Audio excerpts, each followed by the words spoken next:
ان اولیاء اللہ لا خوف علیہم ولا هم یحزنون۔ صدق اللہ مولانا العظیم۔ ان اللہ و ملائکتہ یصلون علی النبی یا ایہا الذین آمنوا صلو علیہ وسلموا تسلیما۔ الصلاۃ والسلام علیک یا رسول اللہ وعلی آلک واصحابک یا حبیب اللہ۔ حمد و ثنا کے بعد نہایت ہی قابل صد احترام جملہ سامعین کرام، ماہ ربیع الثانی شریف شروع ہو چکا ہے۔ ہمارے عرف عام میں پاکستان و ہندوستان میں ماہ ربیع الثانی شریف میں پیران پیر شیخ عبدالقادر جیلانی رضی اللہ تعالی عنہ کے وصال کی نسبت سے شان غوث اعظم رضی اللہ تعالی عنہ سنی اور سنائی جاتی ہے۔ اسی نسبت سے آج سے ہم شان اولیاء بالخصوص شان غوث اعظم شیخ عبدالقادر جیلانی الحسنی والحسینی رضی اللہ تعالی عنہ کے حوالہ سے اپنی بات کا آغاز کرتے ہیں۔ انشاءاللہ میں کوشش کروں گا شیخ عبدالقادر جیلانی رضی اللہ تعالی عنہ کی زندگی کے مختلف پہلوؤں پر مختلف جمعۃ المبارک کے مواقع میں گزارشات پیش کرتا رہوں گا تاکہ پیران پیر کے حوالہ سے ہمارے نالج میں اضافہ ہو سکے۔ سب سے پہلے آپ کا شجرہ مبارک اور آپ کے نام سے میں بات شروع کرتا ہوں۔ آپ کا شجرہ جو ہے پیران پیر رحمۃ اللہ تعالی علیہ کا وہ حسنی اور حسینی ہے۔ شیخ عبدالقادر جیلانی باپ کی طرف سے وہ حسنی ہیں، امام حسن کی اولاد سے ہیں، اور ماں کی طرف سے حسینی ہیں،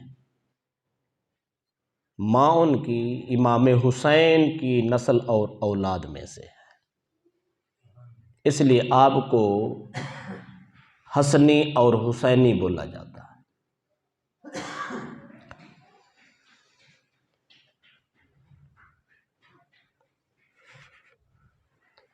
اور یہ آپ کے والد گرامی کا نام تھا ابو صالح موسیٰ جنگی دوست،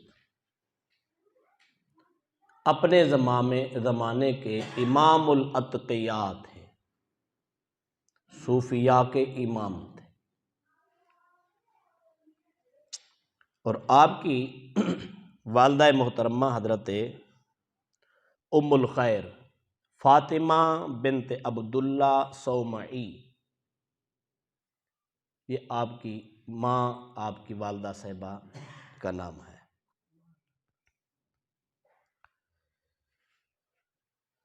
اگر اس بات کو ہم دیکھیں تو آپ کا نسب کتنی اعلیٰ ہے، آپ کا شجرہ کتنا مبارک ہے، خالص سید ہے، دادیال دیکھیں تو سید ہے، نانیال دیکھیں تو سید ہے۔ باپ کے خون میں بھی خون رسول ہے، ماں کے خون میں بھی خون رسول ہے۔ بنیادی طور پر یہ نسب مصطفیٰ ہے، آگے چل کر یہ نسب علی اور فاطمہ، اعلیٰ حضرت عظیم البرکت رحمۃ اللہ تعالی علیہ نے آپ کے نسب پر جو تبصرہ کیا ہے وہ یوں ہے۔ امام احمد رضا خان رحمۃ اللہ علیہ فرماتے ہیں کہ زمیندار آدمی جب اپنی فصل بیجتے ہیں تو ایسی جگہ پہ بیجتے ہیں جہاں پانی کے وسائل ہوں، پھر ایسی زمین میں بیج ڈالتے ہیں جو زمین اچھی، پھر وہ اہتمام کرتے ہیں کہ بیج بھی اچھا، پانی بھی ہو، زمین بھی اچھی، بیج بھی اچھا ہو تو فصل خوبصورت اگتی۔ اگر پانی کے وسائل نہ ہوں تو فصل یا تو اگتی نہیں، اگر اگے تو مر جاتی۔ اگر پانی ہو لیکن بیج اچھا نہ ہو، وہ اگتی ہے پر نہ اگنے کے بعد۔ اگر زمین خراب ہو تو پھر بھی یہی پرابلم رہتا ہے، یا اس فصل پہ پھل نہیں اچھا لگتا، یا قد پورا نہیں ہوتا، یا وزن پورا نہیں ہوتا، یا جو اس کی اوسط ہوتی ہے وہ نہیں نکلتی۔ تو مطلب کیا نکلا؟ پانی بھی ہو اچھا ہو، بیج بھی ہو اچھا ہو، زمین بھی ہو تو اچھی ہو، پھر جب فصل آتی ہے تو زمیندار کا کلیجہ ٹھنڈا ہو جاتا۔ شیخ عبد القادر جیلانی رضی اللہ تعالی عنہ کی ذات کی طرف نسبت کریں اور توجہ کریں، جو ان کو پانی ملا ہے وہ مصطفیٰ کی نبوت کا ملا، اور جو بیج کی نسبت ہے علی شیر خدا سے، اور جو زمین ہے وہ سیدہ زہرا پاک کی تطہیر کی دلیل۔ اتنی اعلیٰ نسب ہو تو بیٹا عبد القادر نہ پیدا ہو تو پھر کیا؟ اس کو اشعار میں اعلیٰ حضرت عظیم البرکت نے جو کہا ہے میں وہ پڑھ دیتا ہوں۔ وہ فرماتے ہیں نبوی می بارش کو کہتے ہیں، نبوی می الوی فصل بطولی گلشن، حسنی پھول حسینی مہکنا تیرا۔ تھوڑا سا سر میں پڑھ دیتا ہوں، ذوق بڑھ جائے گا۔ فرماتے نبوی می الوی فصل بطولی گلشن، نبوی می الوی فصل بطولی گلشن، حسنی پھول حسینی ہے مہکنا تیرا۔ آگے فرماتے ہیں نبوی ذل الوی برج بطولی منزل، نبوی ذل الوی برج بطولی منزل، حسنی چاند حسینی ہے اجالا تیرا۔ تیسرا شعر بولتا ہے، میں اس کی تھوڑی سی تمیز بتا دیتا ہوں۔ 3 لفظ بولتے ہیں، فارسی کا لفظ ہے وہ ایک خور کہتے ہیں خورشید، خورشید کہتے ہیں سورج کو، اور آگے ایک لفظ بولتے ہیں وہ کوہ کہتے ہیں پہاڑ کو، آگے وہ بولتے ہیں مادن کہتے ہیں بنیاد کو، کان کو، جہاں سے کوئی چیز نکلتی ہے۔ اعلیٰ حضرت عظیم البرکت جو تصور شیخ عبد القادر جیلانی کے نسب و شجر کا دینا چاہتے ہیں، وہ فرماتے ہیں اس دنیا میں ایک لال پیدا ہوتے ہیں، جوہر پیدا ہوتے ہیں، وہ ہر پہاڑ سے نہیں نکلتے۔ جوہر جب پیدا ہوتا ہے اس کے لیے ایک مخصوص پہاڑ ہوتا ہے، اور اس مخصوص پہاڑ کا مخصوص رخ ہوتا ہے۔ اس مخصوص رخ پہ سورج کی جو شعاعیں ہیں وہ خاص اینگل سے پڑتی ہیں، پتھر بھی خاص، اس کا رخ بھی خاص۔ پھر سورج کی جب شعاعیں خاص اینگل سے پڑتی ہیں تو اللہ وہاں لال پیدا کر دیتا ہے۔ پتھر تو سورج تو سارے پہاڑوں پہ دھوپ ڈالتا ہے نا، لیکن جس انداز سے خاص پہاڑوں پہ جس اینگل سے شعاعیں جاتی ہیں تو پھر وہاں لال پیدا ہوتے ہیں۔ فرماتے ہیں یہ پہاڑ سیدہ فاطمہ الزہرا کا تھا اور رخ مولا علی کا تھا، اور اس پہ خاص شعاعیں نبوت مصطفیٰ کی پڑی۔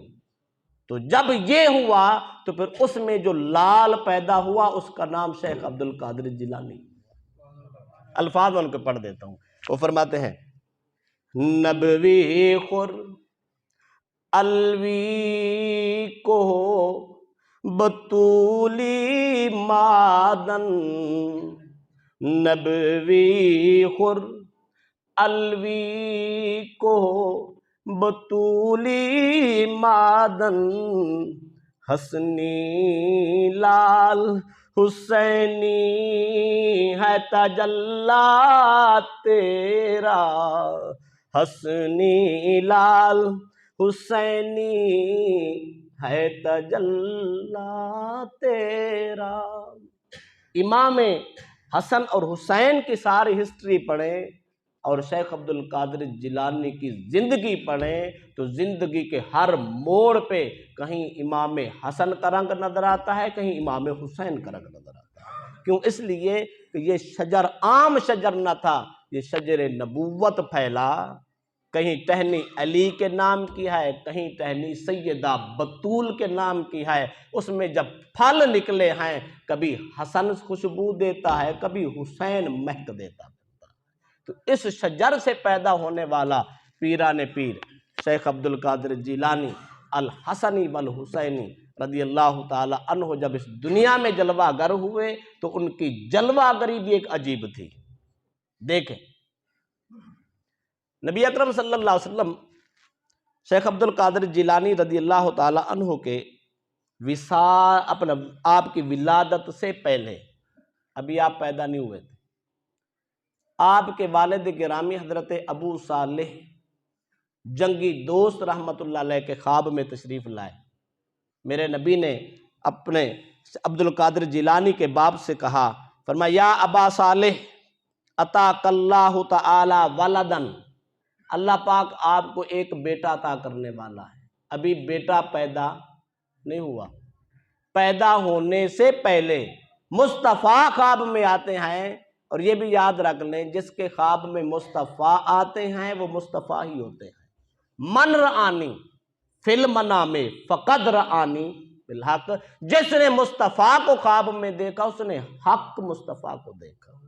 شیطان ساری شکلیں اختیار کر سکتا ہے پر محمد عربی کی شکل شیطان بھی اختیار نہیں کر سکتا۔ تو میرے نبی کا کسی کے خواب میں آنا یہ جھوٹ نہیں ہو سکتا، اس میں شبہ بھی نہیں ہوتا، بلکہ حقیقت ہوتی ہے۔ حقیقتاً کملی والے تشریف لائے اور فرمایا یا ابا صالح عطاک اللہ تعالی ولدن، اللہ تعالیٰ تجھے ایک بیٹا دینا چاہتا ہے۔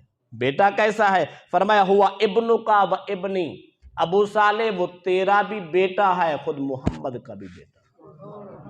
آگے فرمایا محبوبی و محبوب اللہ، وہ میرا بھی محبوب ہے، میرے رب کا بھی محبوب ہے۔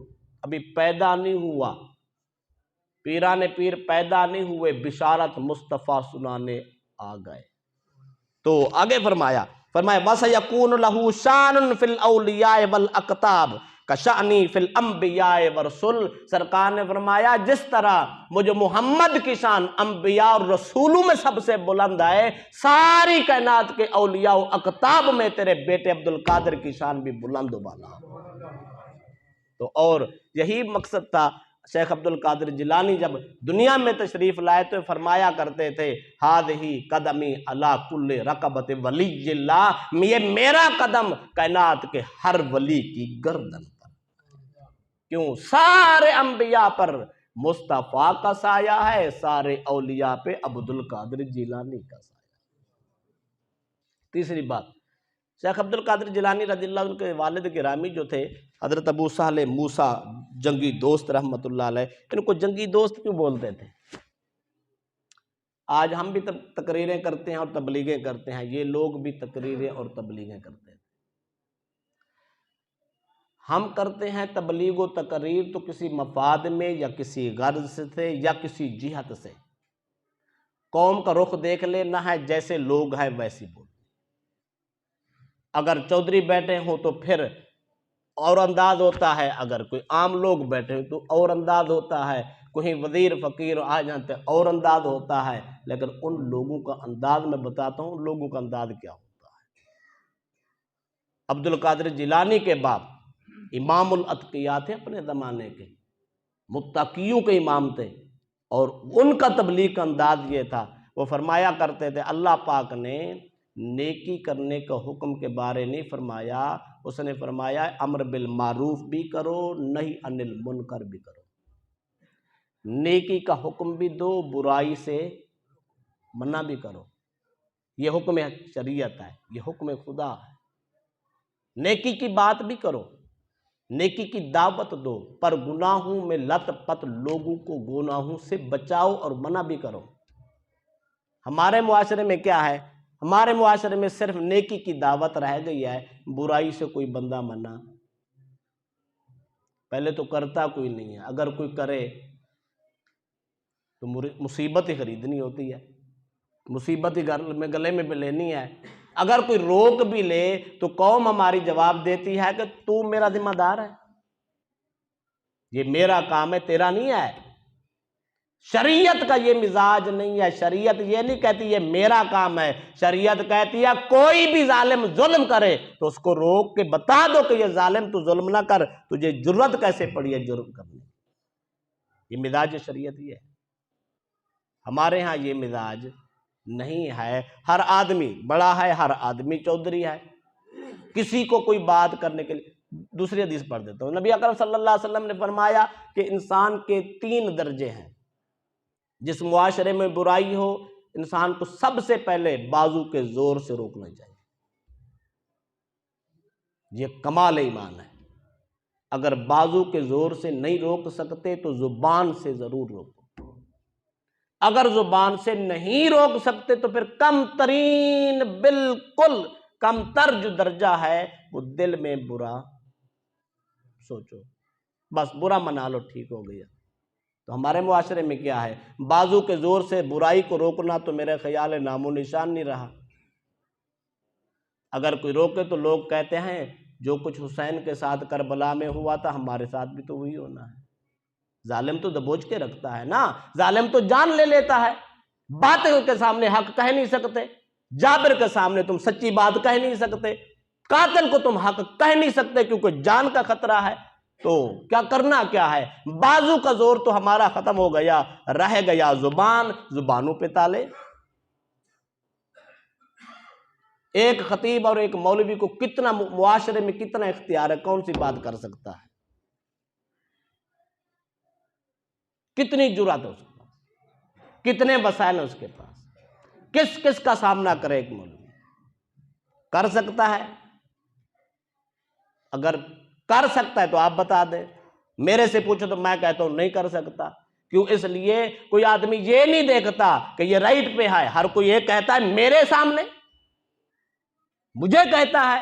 تو اس بدترین زمانے میں کوئی زبان سے کہنے کے لیے بھی تیار نہیں ہے۔ رہ گیا تیسرا درجہ جو کم زور ترین درجہ ہے، وہ ہے دل میں برا منائے۔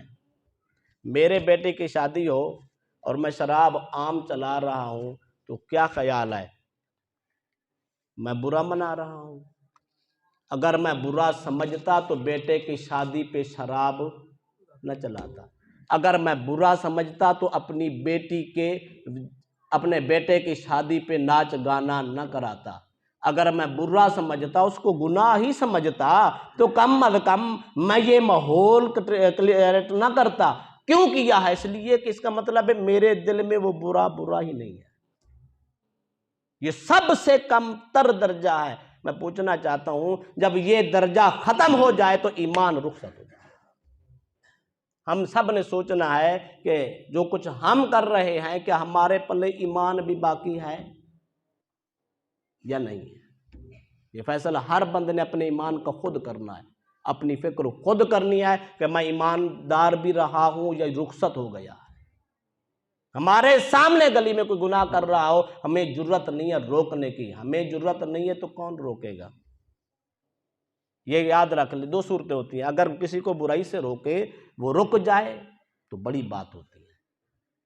اگر نہ رکے تو کم از کم اس کی رفتار میں کمی ضرور آ جاتی ہے۔ جس تیزی سے برائی پھیل رہی ہوتی ہے، کوئی ایک بندہ بھی سٹینڈ لے لے، کوئی بھی روکنے والا سامنے آ جائے، معاشرہ اس کی مخالفت کرے، اس کو منع کرے، تو اس کی تیزی میں ٹھہراؤ آ جاتا ہے، وہ کام رکنا شروع ہو جاتا ہے۔ اس تیزی سے بڑھتا نہیں ہے جس تیزی سے بڑھ رہا ہوتا ہے۔ تو اس لیے حکم شریعت یہ ہے، نیکی کی دعوت بھی دو پر گناہ سے منع ضرور کرو۔ ہم نے اپنے آنکھوں سے دیکھا ہے، برائی رکتی بھی دیکھی ہے، برائی روکتے بھی دیکھا ہے۔ صرف اتنی بات ہے، سوچ ہونی چاہیے، جرت ہونی چاہیے، ایمانی قوت ہونی چاہیے، انسان کو قدم اٹھانا چاہیے۔ قدم اٹھانا انسان کا کام ہے، اس کے پشت کے پیچھے مدد کرنا مولا کا کام ہے۔ ایمانی غیرت ہونی چاہیے۔ تو میں بات یہ بتا رہا تھا، شیخ عبد القادر جیلانی رضی اللہ تعالیٰ عنہ پیران پیر کے والد گرامی حضرت ابو صالح موسیٰ جنگی دوست رحمت اللہ علیہ کو جنگی دوست بھی اسی لیے کہتے تھے کہ آپ ایک دن بازار گئے تو بادشاہ سلامت کے جو سپاہی تھے شراب کے مٹکے کندھوں پہ رکھے قطار در قطار جا رہے تھے۔ انہوں نے جب دیکھا کہ بادشاہ کے سپاہی شراب کے مٹکے، انہوں نے ڈنڈا لیا، ڈنڈا لے کے انہوں نے سارے مٹکے پھوڑ دیے، شراب ڈل گئی، کوہرام مچ گیا۔ سپاہی گئے بادشاہ سلامت کے پاس کہ جناب وہ موسیٰ دوست جو ہیں ان نے ہمارے ساتھ یہ کیا ہے۔ بادشاہ نے کہا بلاؤ اس کو۔ یہ کون ہوتا ہے ہمارے سپاہیوں کے مٹکے توڑنے والا؟ ہمارا پروگرام تھا، سارا ہمارا فنکشن خراب کیا، اس کو بلا کے لاؤ۔ گرفتار کر کے لایا گیا۔ جب دربار میں آئے تو اس نے کہا کہ آپ نے یہ کیوں کیا؟ آپ کو کیسے جرت پڑی؟ ابو صالح موسیٰ دوست جنگی رحمت اللہ علیہ نے کہا، انہوں نے کہا میں محتسب ہوں، میں حساب کرنے والا ہوں، میں اپنا بھی محاسبہ کرتا ہوں، زمانے کا بھی محاسبہ کرتا ہوں۔ بادشاہ نے کہا تجھے محتسب کس نے بنایا؟ تو انہوں نے کہا جس نے تجھے بادشاہ بنایا اسی نے مجھے محتسب بنایا۔ تجھے کس نے بادشاہ بنایا؟ جب اس ظالم کی آنکھوں میں آنکھیں ڈال کے کہا جس طاقت نے تجھے سلطنت دی ہے اسی نے مجھے منصب احتساب دیا ہے، تو بتا تو کون ہے؟ وہ جو غصے سے بادشاہ ادھر آتا ادھر جاتا، ادھر آتا ادھر جاتا، غصہ ٹھنڈا ہو گیا، بیٹھ گیا۔ کہتا اچھا یہ بتا، جس نے تجھے محتسب بنایا، محتسب کا اگر مفہومی معنی کرے تو یہی بنتا ہے نیکی کا حکم دینے والا، برائی سے۔ اس نے کہا یہ بتا موسیٰ، یہ بتا اگر تو نے ایک تو مقصد تیرا یہ ہو گیا، اللہ کا حکم مانا، امر بالمعروف نہی عن المنکر پہ عمل کیا، ایک تو بات تیری سمجھ آ گئی، بتا اس کے علاوہ بھی کوئی تیرا مقصد تھا؟ اس نے کہا ہاں، ایک مقصد میرا یہ تھا، تیری مدد کرنی تھی، تجھے گناہ سے بچانا تھا۔ حدیث کوٹ کر دیتا ہوں، میرے نبی نے فرمایا ظالم کی بھی مدد کرو، مظلوم کی بھی مدد کرو۔ صحابہ نے عرض کی یا رسول اللہ مظلوم کی مدد تو سمجھ آتی ہے کیونکہ مظلوم ہے، اس کی مدد کریں، ظالم کی مدد کیا ہے؟ میرے نبی نے فرمایا مظلوم کی مدد یہ ہے اس کا بازو بن جا، اس کو سپورٹ کر، اس کی گواہی دے، اس کا ساتھ دے، عدالت تک جا، ظالم کے خلاف بیان دے، یہ مظلوم کی مدد ہے۔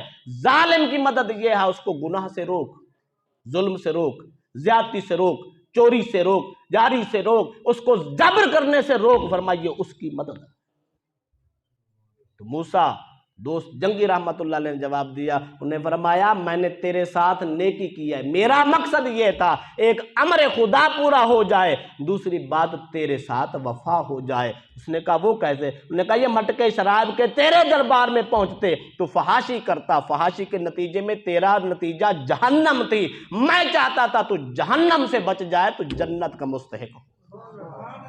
اس نے کہا اچھی بات ہے۔ اس نے کہا یار بات سن، تیرے جیسا آدمی تو پھر میری بادشاہت کا محتسب ہونا چاہیے، میں چاہتا ہوں کہ تو میرا محتسب لگ جا۔ آپ نے مسکرا کے فرمایا مجھے تیرے احتساب کی ضرورت نہیں ہے، مجھے محتسب میرے رب نے بنا رکھا، میں دنیا کی نوکریوں کا قائل نہیں ہوں، میں اپنے مولا کی نوکری کا قائل ہوں۔ اس دن کے بعد جو ارد گرد کے ملک کے بادشاہ تو ان کو جب خبر پہنچی تو انہوں نے لیٹر لکھنے شروع کر دیے۔ ایک ملک تھا، انہوں نے ان کو لیٹر بھیجا، انہوں نے کہا جناب آپ ایسا کریں نا، چھوڑیں اپنا ملک، آ جائیں ہمارے پاس، ہم آپ کو آدھی سلطنت دیتے ہیں۔ آپ نے اس کو جواب لکھا، انہوں نے کہا تو آدھی کی آفر کرتی ہے، میرے رب نے تیرا سارا ملک میرے ملک میں کر دیا، اور تو ظاہری کرسی پہ بیٹھا ہوا کہتا ہے میں بادشاہ ہوں، رب نے مجھے حقیقی ملک دیا ہے، میں تمہارا حقیقی اور روحانی بادشاہ ہوں، تیرا ملک بھی میرے تحت چل رہا ہے۔ کیوں؟ وجہ اس کی یہ ہوتی ہے کہ تخت سکندری پہ تھوکتے نہیں ہیں، تخت سکندری پہ تھوکتے نہیں ہیں، بستر لگا ہوا ہے جن کا تیری گلی۔ ان لوگوں کے بستر بھی مدینے میں لگے ہیں، ان کے راز بھی ادھر ہیں، نیاز بھی ادھر ہیں، ان کے رابطے بھی ادھر ہیں، ان کا خون بھی ادھر سے ہے، رشتہ بھی ادھر سے ہے، جن کا کنیکشن کملی والے سے ہے، اسے دنیا کے بادشاہ کی غلامی کی ضرورت نہیں ہے، وہ آج بھی دنیا کا بادشاہ ہے، وہ کل بھی دنیا کا بادشاہ ہے۔ تو جس جوان کی بات ہم کرنے جا رہے ہیں، جس کے باپ کا عالم یہ ہے، اس کے بیٹے کا عالم کیا ہوگا؟ ابتدا ہماری ہو گئی، زندگی باقی رہی تو بالترتیب شیخ عبد القادر جیلانی کو پڑھیں گے اس سال کہ وہ کون تھے، کیسے تھے۔